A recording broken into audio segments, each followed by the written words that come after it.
అందరికీ నమస్తే welcome to TR TV నేను మీ తిరుపతి తెలంగాణ ముఖ్యమంత్రి రేవంత్ రెడ్డి గారు కాంగ్రెస్ పార్టీకి సంబంధించిన ఎమ్మెల్యేలు ఎంపీలు మంత్రులు ఎమ్మెల్సీలతోటి ఆయన కీలకమైనటువంటి సమావేశం పెట్టిండు టీపీసీసీ అధ్యక్షుడు మహేష్ కుమార్ గౌడ్ కూడా కాంగ్రెస్ పార్టీ లీడర్లతో కీలకమైనటువంటి సమావేశం పెట్టిండు భేటీలు నడుస్తూ ఉన్నాయి ముఖ్యంగా క్యాబినెట్లో ముఖ్యమంత్రి రేవంత్ రెడ్డి సర్పంచ్ ఎలక్షన్కి సంబంధించినటువంటి వ్యవహారంలో మాట్లాడుతూ ఉన్నాడు సర్పంచ్ ఎలక్షన్స్లో ఏ విధంగా ముందుకు పోదాం ఎట్లా కాంగ్రెస్ పార్టీని సర్పంచ్ ఎలక్షన్స్లో బీఆర్ఎస్ బీజేపీ కంటే ఎక్కువ సీట్లు ఎట్లా రప్పిద్దాం ఈ ఎలక్షన్స్లో ఎట్లయినా సరే మనం గట్టిగా ఫైట్ చేయాల్సిందే బీఆర్ఎస్ కంటే ఎక్కువ సీట్లు రావాల్సిందే బీజేపీ కంటే ఎక్కువ సీట్లు రావాల్సిందే అని చెప్పి రేవంత్ రెడ్డి కాంగ్రెస్ పార్టీకి సంబంధించిన లీడర్లతో మాట్లాడుతూ ఉన్నాడు అనేది ప్రధానంగా వినబడుతున్నటువంటి చర్చ ఇప్పుడు రేవంత్ రెడ్డికి ఉన్నటువంటి పెద్ద భయం ఏంటంటే కేసీఆర్ బీఆర్ఎస్ పార్టీకి సంబంధించిన లీడర్లతోటి రోజు సమావేశం పెడుతున్నాడు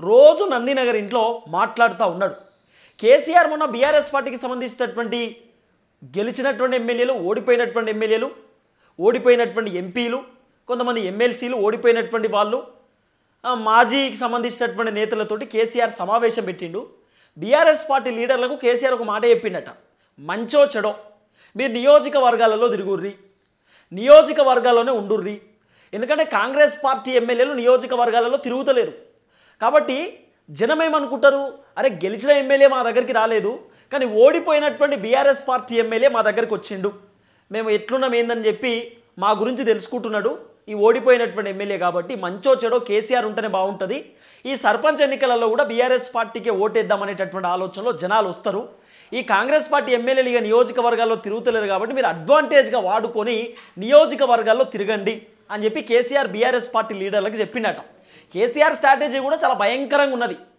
ఈ స్ట్రాటజీని ఎట్లా మనం ముందుకు తీసుకుపోదాం ఈ స్ట్రాటజీని తలదన్నే రేంజ్లో మనం ఒక స్ట్రాటజీ కొత్త పథకాన్ని ముందుకు తీసుకుపోదామని చెప్పి ముఖ్యమంత్రి రేవంత్ రెడ్డి వ్యవహారం ఎందుకంటే కేసీఆర్ ఆల్రెడీ బీఆర్ఎస్ పార్టీ లీడర్లకు చెప్పుడుతోటే బీఆర్ఎస్ పార్టీకి సంబంధించినటువంటి ఎమ్మెల్యేలు ఓడిపోయినటువంటి నేతలు అందరూ నియోజకవర్గాలలో తిరుగుతురు నియోజకవర్గాలలో పర్యటన చేస్తురు కాన్స్టిట్యున్సీలలో బీఆర్ఎస్ పార్టీ అధికారంలో ఉన్నప్పుడు వాళ్ళ సంక్షేమ పథకాలు వాళ్ళు చేసినటువంటి ఏదైతే కీలకమైనటువంటి పనులు ఉన్నాయో పిన్ టు పిన్ గ్రామంలో గ్రామ పంచాయతీ కాడ అక్కడ ఉన్నటువంటి జనాలను పిలుచుకొని గ్రామ పంచాయతీలో ఎక్స్ప్లెయిన్ చేసేటటువంటి కార్యక్రమం కూడా చేస్తున్నారు గ్రామ పంచాయతీలలో మీటింగ్లు పెడుతురు బీఆర్ఎస్ పార్టీకి సంబంధించినటువంటి ఓడిపోయినటువంటి మాజీ ఎమ్మెల్యేలు వాళ్ళ గ్రామ పంచాయతీ ప్రతి గ్రామ పంచాయతీ తిరుగుతుర్రట బీఆర్ఎస్ పార్టీకి సంబంధించిన లీడర్లు తిరిగి పొద్దున్నే 7 గంటలకు జనాలను ఏకం చేస్తురట ఆ గ్రామంలో ఉన్నటువంటి జనాలను ఏకం చేసి వాళ్ళకి కేసీఆర్ గతంలో అధికారంలో ఉన్నప్పుడు 2000 రూపాయల పెన్షన్ కానివ్వండి కళ్యాణ లక్ష్మి కానివ్వండి షాదీ ముబారక్ కానివ్వండి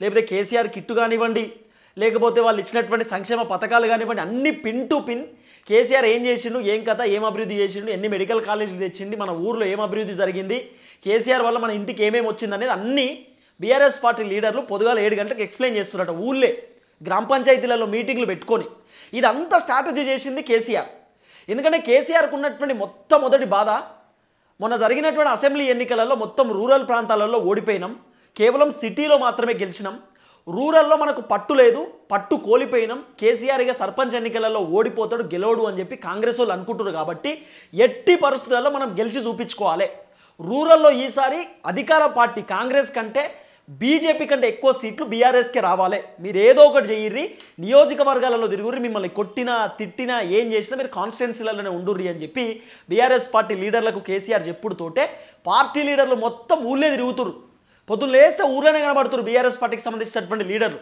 రేవంత్ రెడ్డికి ఇది టెన్షన్ పట్టుకున్నది ఇప్పుడు రేవంత్ రెడ్డి అధికారంలోకి వచ్చి 18 నెలల నుండి రేవంత్ రెడ్డి ఓసారి ఆయన రుణమాఫీ చేసిండు ఆ రుణమాఫీకి సంబంధించినటువంటి ఆ అంశాన్ని జనాల్లో గట్టిగా తీసుకోలేకపోయిండు అంటే రుణమాఫీ రేవంత్ రెడ్డి చేసిండని చెప్పి జనాలకు మొత్తం సోషల్ మీడియాలో ప్రచారం గట్టిగా కాలే చాలామంది పబ్లిక్ మాకు రుణమాఫీ ఇంకా కాలేదు 2 లక్షల కంటే కింద ఉన్నది మాకు 40,000 మాఫీ కూడా కాలేదు 50,000 కాలేదు 60,000 కాలేదని చెప్పి నెగిటివిటీ స్ప్రెడ్ అయింది తప్ప రేవంత్ రెడ్డి రుణమాఫీ చేసినటువంటి పాజిటివిటీ జనాలకు పోలేదు తర్వాత రేవంత్ రెడ్డి ఎండాకాలం పంటకు సంబంధించినటువంటి రైతు భరోసా విషయంలో ఫెయిల్ అయిపోయింది కేవలం 4 ఎకరాలకే ఇచ్చింది అది కూడా అందరికి ఇయ్యలే ఆ విషయంలో ఫెయిల్ అయిండు కానీ రేవంత్ రెడ్డి ఆ 4 ఎకరాల కన్నా రైతు భరోసా ఇచ్చింది కదా ఆ 4 ఎకరాల రైతు భరోసా గట్టిగా జనాలకు పోలేదు ఎస్టాబ్లిష్ కాలేదు అంటే రేవంత్ రెడ్డి ప్రచారం చేసుకునేటటువంటి వ్యవహారంలో ఫెయిల్ అయిపోయింది మొత్తం కేసీఆర్ ప్రచారం సక్సెస్ అయింది వాస్తవానికి కేసీఆర్ అధికారంలో ఉన్నప్పుడు కేసీఆర్కు సోషల్ మీడియా లేకపోతుండే, చాలా తక్కువ ఉంటుండే. కానీ రేవంత్ రెడ్డి ప్రతిపక్షంలో ఉన్నప్పుడు, అంటే రేవంత్ రెడ్డి అధికారంలో లేనప్పుడు, కాంగ్రెస్ పార్టీ ప్రతిపక్షంలో ఉన్నప్పుడు పొట్టు ఉంటుండే సోషల్ మీడియా. కానీ రేవంత్ రెడ్డి అధికారంలోకి వచ్చిన తర్వాత సోషల్ మీడియా మొత్తం తగ్గిపోయింది. అసలు సోషల్ మీడియాలో ప్రచారమే లేదు. రేవంత్ రెడ్డి చేస్తున్నటువంటి మంచి పనులు కూడా సోషల్ మీడియాలో ప్రచారం కాలే, అంటే జనాలలోకి గట్టిగా పోకపోవడానికి కారణం ఏంది? ఎమ్మెల్యేలు నియోజకవర్గాలలో తిరుగుతలేరు. కాంగ్రెస్ పార్టీ ఎమ్మెల్యేలు నియోజకవర్గాలలో తిరుగుతలేరు, జనాలకు వాళ్ళు చేసేటటువంటి పనులు కూడా చెప్తలేరు. ఇప్పుడు కాంగ్రెస్ పార్టీ ఎమ్మెల్యేలు నియోజకవర్గాలలో తిరిగి చెప్పొచ్చు, మేము 200 యూనిట్ల కరెంట్ ఇచ్చినాం, 500 రూపాయల గ్యాస్ సిలిండర్ ఇచ్చినాం, మేము తర్వాత అదేంటి రుణమాఫీ కూడా చేసినాం, రైతు భరోసా 15 ఎకరాలకు ఇచ్చినాం, తర్వాత మేము కొన్ని కీలకమైనటువంటి అంశాలు చేస్తున్నాం, తర్వాత మహిళలకు కూడా పైసలు ఇస్తాం, ఆర్టీసీ బస్సు కూడా చేస్తున్నాం అని చెప్పి వాళ్ళు చేసినటువంటి 2-3 సంక్షేమ పథకాల గురించి జనాలకు తీసుకెళ్ళవచ్చు కాంగ్రెస్ పార్టీ. కానీ ఎమ్మెల్యేలు తిరిగే పరిస్థితి లేదు కదా. ఎమ్మెల్యేలు నియోజకవర్గాలలో తిరుగుతుంటే మహిళలు ప్రశ్నిస్తున్నారు, మీ స్కూటీలు ఏమైంది, మీ కళ్యాణ లక్ష్మి ఏమైంది, తులం బంగారం ఏమైంది, మహిళలకు 2500 రూపాయలు ఏమైందని మహిళలు అడుగుతున్నారు. ఇక రైతులైతే మీరు రుణమాఫీ చక్కగా చేయలే, రైతు భరోసా ఎండాకాలం పంటకి ఇయ్యలే, ఇప్పుడు ఎలక్షన్స్ కోసమే మాకు రైతు భరోసా ఇచ్చిర్రు, మీరు రైతులకు ఏం చేసిర్రు, ఓ రోడ్ వేపియలే, ఓ కాలేజ్ కట్టియలే, ఓ స్కూల్ కట్టియలే, మా పిల్లల ఘోరంగా ఉంది పరిస్థితి, స్కూల్లో పుస్తకాలు లేవు, చదువుకుందామంటే బెంచీలు లేవు, రాద్దామంటే చాక్పీసులు లేవు, దారుణంగా ఉందని చెప్పి ఓవైపు జనాలు తిట్టే పరిస్థితి. జనాల తాకిడి తట్టుకోలేక కాంగ్రెస్ పార్టీ ఎమ్మెల్యేలు నియోజకవర్గాలలో తిరగడం బంద్ చేశారు. కాబట్టి ఎమ్మెల్యేలు తిరుగుతలేరు కాబట్టి రేవంత్ రెడ్డి చేసేటటువంటి కీలకమైనటువంటి పనులు కూడా జనాల్లో ఎస్టాబ్లిష్ కాలే. అయితే కేసీఆర్కి ఇది అర్థమైంది. ఇక రేవంత్ రెడ్డికి సంబంధించినటువంటి ప్రభుత్వ పెద్దలు, ఈ ఎమ్మెల్యేలు, ఎంపీలు, మంత్రులు జనాలలో తిరుగుతలేరు కాబట్టి మీరు తిరగండి. అప్పుడు ఏమవుతుంది, జనాలు ఏమనుకుంటారు, అరే కాంగ్రెస్ పార్టీ అధికారంలో ఉన్నాడు మా దగ్గరకు వస్తలేడు, ప్రతిపక్షంలో ఉన్న కేసీఆర్ మనుషులు మాత్రం మా దగ్గరకు వచ్చి మా బాగోగులు తెలుసుకుంటారు, మేము ఏం చేస్తున్నాం ఏంది, మా కష్టాలు సుఖాలన్నీ వాళ్ళు పంచుకుంటా ఉన్నారు కాబట్టి మంచో చెడో కేసీఆరే ఉండాలి, మనం కేసీఆర్కే మళ్ళీ ఓటేద్దామనే ఆలోచన జనాలకు వస్తుంది. ఈ స్ట్రాటజీతో కేసీఆర్ ముందుకు పోతున్నాడు. ఇదంతా రేవంత్ రెడ్డి గమనించి కాంగ్రెస్ పార్టీకి సంబంధించిన లీడర్లకు చెప్పిండట, మీరు కూడా ఊళ్ళే తిరుగుర్రి, రోజు పొద్దుగాల 7 గంటలకు బీఆర్ఎస్ ఓడి పెట్టకంటే ముందే 6 గంటలకు 7 గంటలకే జనాలు లేస్తారు. ఊళ్ళే 4 గంటలకే లేచి అలుకు చల్లుతారు, పెద్ద కత్తి ఉంటుంది ఊళ్ళే.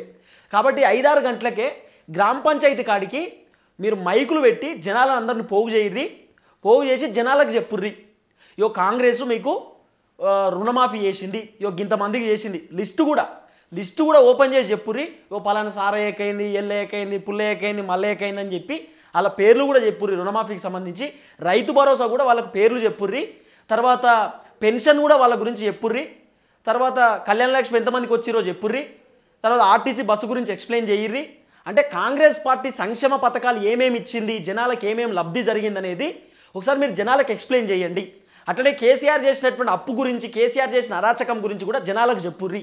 ఫోన్ ట్యాపింగ్, కాళేశ్వరం స్కామ్ కూడా జనాలకు ఎక్స్ప్లెయిన్ చేయిర్రి అని చెప్పి రేవంత్ రెడ్డి కాంగ్రెస్ పార్టీకి సంబంధించిన లీడర్లకు చెప్తున్నాడట. ముఖ్యమంత్రి రేవంత్ రెడ్డి గారు ఎమ్మెల్యేలకు, ఎంపీలకు కూడా చెప్తున్నాడట, మీరు గ్రామ పంచాయతీ ఎన్నికలలో ఎక్కువ సీట్లు రావాలి, మీరు ఎంపీటీసీలు, జెడ్పీటీసీలు ఎవరైతున్నారో, కాంగ్రెస్ పార్టీకి సంబంధించినటువంటి ఇన్ఛార్జులు, లీడర్లు ఎవరైతున్నారో వాళ్ళందరినీ గ్రామ పంచాయతీలలో తిరగమని చెప్పుర్రి, జనాలకు ఎక్స్ప్లెయిన్ చేయమని చెప్పుర్రి, కాంగ్రెస్ పార్టీ ఏమేమి చేసింది ఇప్పటిదాకా, ఈ 18 నెలల్లో ఏమేమి అభివృద్ధి కార్యక్రమాలు చేసిందో చెప్పుర్రి అని చెప్పి రేవంత్ రెడ్డి కేసీఆర్ని కాపీ వచ్చిండు. కేసీఆర్ ఏమో లీడర్లను ఆల్రెడీ రేవంత్ రెడ్డి కంటే ముందే తిప్పుతున్నాడు, గ్రామ పంచాయతీ ఎన్నికలలో మనకి ఎక్కువ సీట్లు రావాలని చెప్పి. అది రేవంత్ రెడ్డికి టెన్షన్ పట్టుకొని రేవంత్ రెడ్డి కూడా గదే పనిలో ఉన్నాడు ఇప్పుడు. అంటే ప్రచారం హోరుగా నడుస్తున్నది ఇప్పుడు, నువ్వా నేనా అనేటటువంటి తరహాలో ప్రచారం నడుస్తున్నది. కానీ కేసీఆర్ తాకిడి తట్టుకోలేకపోతున్నాడు రేవంత్ రెడ్డి, ఎందుకంటే కేసీఆర్ మాస్టర్ ప్లానింగ్ తోటి ఉన్నాడు. కేసీఆర్ బాధ ఏంది, ఎట్టి పరిస్థితులలో గ్రామ పంచాయతీ ఎన్నికలలో ఎక్కువ సీట్లు రావాలి, అది ఎంపీటీసీ, జెడ్పీటీసీ, సర్పంచ్ అయినా ఏదైనా సరే మనం సత్తా చూపించుకోవాలి. ఒకవేళ కేసీఆర్ కనుక గ్రామ పంచాయతీ ఎన్నికలలో ఓడిపోయింది అనుకో, అంటే సీట్లు కనుక తక్కువ వచ్చినాయి అనుకో, మళ్ళీ కాంగ్రెస్ వాళ్ళు, బీజేపీ వాళ్ళు అంటారు కేసీఆర్కు అంత సీన్ లేదు, ఆయన అసెంబ్లీ ఎన్నికలలో ఓడిపోయిండు, రూరల్ ప్రాంతాలలో జనాలు నమ్మలేదు, ఈ గ్రామ పంచాయతీలో కూడా కేసీఆర్ చిత్తుగా ఓడిపోయిండు, కేసీఆర్ పని అయిపోయిందని చెప్పి కాంగ్రెస్ వాళ్ళు, బీజేపీ వాళ్ళు కేసీఆర్ని దెప్పిపోడుతారు. కాబట్టి ఇదంతా కేసీఆర్కి తెలుసు. బౌన్స్ బ్యాక్ ఇవ్వాలి, గట్టిగా ఇవ్వాలి. గ్రామ పంచాయతీ ఎన్నికలలో బీజేపీకి, కాంగ్రెస్కి దిమ్మ తిరిగిపోయేటట్టు మనం సమాధానం చెప్పాలని చెప్పి కేసీఆర్ బీజేపీ కాంగ్రెస్ వాళ్ళ కంటే ముందే బీఆర్ఎస్ వాళ్ళని తిప్పుతున్నాడు. గ్రామ పంచాయతీలలో తిప్పి వాళ్ళతో మీటింగ్లు పెట్టించి జనాలకు వాస్తవాలు చెప్తున్నారట. కాంగ్రెసు హెచ్సియుకు సంబంధించిన లొల్లి, హైడ్రా లొల్లి, తర్వాత లగిచర్లకు సంబంధించినటువంటి రైతులను కొట్టింది, రైతులకు బేడీలు వేసింది, ఇవన్నీ కూడా కాంగ్రెస్కి సంబంధించినటువంటి లీడర్లకు సంబంధించిన అంశాలన్నీ బీఆర్ఎస్ వాళ్ళు పిన్ టు పిన్ ఎక్స్ప్లెయిన్ చేస్తున్నారు జనాలకి. ఓ స్ట్రాటజీ అయితే నడుస్తుంది, కానీ కేసీఆర్ మాత్రం మంచి మాస్టర్ ప్లానింగ్ తోటే ఉన్నాడు. పీసీసీ అధ్యక్షుడు మహేష్ కుమార్ గౌడ్ కూడా చెప్పినాడు ఎట్లా ప్రచారం చేద్దాం, ఏ విధంగా ముందుకు పోదాం, అసలు ఈ గ్రామ పంచాయతీ ఎన్నికలలో ఎట్లా స్ట్రాటజీ తెరపైకి తీసుకుపోదామని చెప్పి ఒక ప్లానింగ్లో ఉన్నారు. ఇక సోషల్ మీడియాని గట్టిగా చెయ్యిర్రి, గ్రామాలలో కూడా గ్రూపులు పెట్టుర్రి, ఆ గ్రూపులలో మన అభివృద్ధి కార్యక్రమాలన్నీ చెప్పుర్రి, యువకులకు అర్థమయ్యేటట్టు చెప్పుర్రి. ఏది మెయిన్ కాంగ్రెస్ వాళ్ళు యువకులను పట్టిరు. మీ యువకులను వాట్సాప్ గ్రూపులలో వాళ్ళకు అన్నీ పెట్టి మీ ఇంట్లో ఉన్నటువంటి మీ అమ్మకు, మీ నాన్నకు, మీ చెల్లెకి, తమ్ముడికి చెప్పుర్రి కాంగ్రెస్ కోటేయమని చెప్పి వాట్సాప్లో పెద్ద స్ట్రాటజీ. కానీ కాంగ్రెస్ స్ట్రాటజీ కేసీఆర్ ముందు వర్కౌట్ అవుతుందా కాదా అనేది పెద్ద క్వశ్చన్ మార్క్. కానీ గ్రామ పంచాయతీ ఎన్నికలకు సంబంధించినటువంటి వ్యవహారం కాంగ్రెస్లో పెద్ద చర్చ నడుస్తుంది. వీళ్ళకు ఉన్నటువంటి బాధ ఏంటంటే ఒకవేళ ఇప్పుడు కాంగ్రెస్ అధికారంలో ఉంది, అధికారంలో ఉన్నటువంటి పార్టీకి పతారు ఎక్కువ ఉంటుంది, కొంత అధికారంలో ఉన్నటువంటి పార్టీకి ఇన్ఫ్లుయెన్స్ ఎక్కువ ఉంటుంది. కాబట్టి బీజేపీ బీఆర్ఎస్ కంటే ఎక్కువ సీట్లు రావాల్సిందే, రాకపోతే పరువు పోతుంది, మళ్ళీ ఢిల్లీ హైకమాండ్ కూడా తిడుతుంది అనేది వాళ్ళ బాధ. ఎందుకంటే పార్లమెంట్ ఎన్నికలలో దాదాపు 14-12 సీట్లు టార్గెట్ పెట్టుకుంటే 8 సీట్లే వచ్చినాయి, బీజేపీకి 8 వచ్చినాయి, బీఆర్ఎస్ 0. కాబట్టి బీజేపీ కాంగ్రెస్కి తేడా ఏమున్నది, అధికార పార్టీకి ఒక 2 సీట్లు ఎక్కువన్నా రావాలి. కానీ కాన్స్టెంట్ ప్రతిపక్ష పార్టీకి అధికార పార్టీకి సేమ్ వచ్చినాయి. రాహుల్ గాంధీ అప్పుడే తిట్టినట్ట. ఇప్పుడు గ్రామ పంచాయతీ ఎన్నికలలో కనుక తగ్గితే ఖచ్చితంగా ఇబ్బంది పడతామనేది కాంగ్రెస్ వర్షన్. ఎందుకంటే ఆల్రెడీ భయంకరమైన వ్యతిరేకత ఉన్నది పల్లెటూర్లలో. కాబట్టి ఈ వ్యతిరేకత లేదు అని కాంగ్రెస్ నిరూపించుకోవాలి. ఈ వ్యతిరేకత లేదు, మా పైన మంచి పాజిటివ్గా ఉన్నారు జనాలు, మేము అన్నీ ఇచ్చినాం జనాలకని వీళ్ళు నిరూపించుకోవాలి. కేసీఆర్ ఏమో అసలు మొత్తం దివాలా తీసింది పార్టీ. అసలు గ్రామ పంచాయతీ ఎన్నికలలో కేసీఆర్ దుకాణం బంద్ అవుతుంది, అసెంబ్లీలోనే కేసీఆర్ని ఎవరు నమ్మలేదు జనాలని ఆయనకు పేరున్నది. మాకు అట్లేం లేదు, మా పైన పాజిటివ్ ఉంది, కాంగ్రెస్ హామీలు నమ్మి, కాంగ్రెస్ దొంగ హామీలు నమ్మి, 420 గ్యారెంటీలు నమ్మి, 6 గ్యారెంటీలు నమ్మి జనాలు ఓట్లేసారు తప్ప మా పైన ఉన్న వ్యతిరేకత కాదని కేసీఆర్ నిరూపించుకోవాలి. కాబట్టి కేసీఆర్ ప్లానింగ్లో కేసీఆర్ ఉన్నాడు, రేవంత్ రెడ్డి ప్లానింగ్లో రేవంత్ రెడ్డి ఉన్నాడు. కానీ కేసీఆర్ మాత్రం ఒక మాస్టర్ ప్లానింగ్తో ముందుకు పోతూ ఉన్నాడు.